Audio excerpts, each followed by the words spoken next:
తిరుపతి తొక్కిసలాట ఘటనపై న్యాయ విచారణ కొనసాగుతుంది.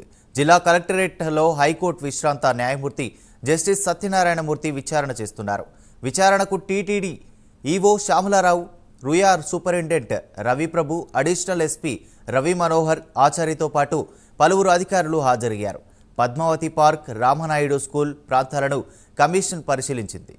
మరికొందరు అధికారులకు ఇప్పటికే కమిషన్ నోటీసులు జారీ చేసింది. దీనిపైన మరింత సమాచారం వెంకటరత్నం ఫోన్ ఇన్లో అందిస్తారు. చెప్పండి వెంకటరత్నం.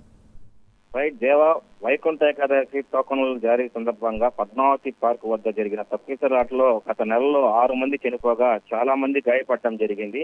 దీనిపై రాష్ట్ర ప్రభుత్వం సీరియస్ గా తీసుకొని న్యాయ విచారణ చేపట్టడంతో పాటు హైకోర్టు విశ్రాంతితో న్యాయమూర్తితో కమిషన్ ఏర్పాటు చేసింది. ఈ రోజు కలెక్టరేట్ ఆఫీసులో ప్రత్యేక ఛాంబర్ లో TTD EO Shyamala Rao, Ruia superintendent, additional SP సహా పలువురు టీటీడీ అధికారులను విచారించారు సత్యనారాయణమూర్తి. తొక్కిసలాట జరిగిన ప్రాంతంలో పద్మావతి పార్కు, రామానాయుడు స్కూల్ పర్యటించినారు కమిషన్ తో. ఇది మరికొందరు టీటీడీ అధికారులకి, పోలీసులకి విచారణకు రావాల్సిందిగా సమన్లు కూడా జారీ చేయడం జరిగింది. దేవా, థ్యాంక్ యూ వెంకటరత్నం.